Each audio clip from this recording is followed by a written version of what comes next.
I am the Tofu Golem. Please enjoy the video. You start by disconnecting the battery negative terminal to avoid shorts.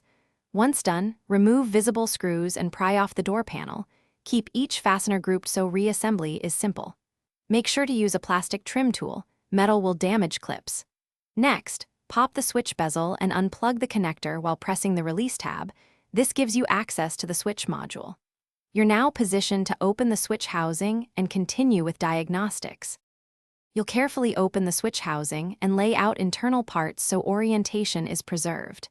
Inspect the metal contacts and PCB for pitting, carbon buildup, or lifted solder. These cause intermittent or dead switches. If contacts are dirty, clean with isopropyl alcohol and a fiberglass scratch pen. If traces are broken, you'll need to reflow or bridge with solder. Also test the harness with a multimeter for continuity and 12V presence while operating the switch, so you know whether the fault is mechanical or electrical. You now make repairs. Replace bent or worn contacts, bridge damaged PCB traces with solder or conductive ink, and reflow any cold joints. Once components are secure, reassemble the switch housing, reinstall the bezel, and snap the door panel back in place. Make sure clips fully engage and screws return to their original holes.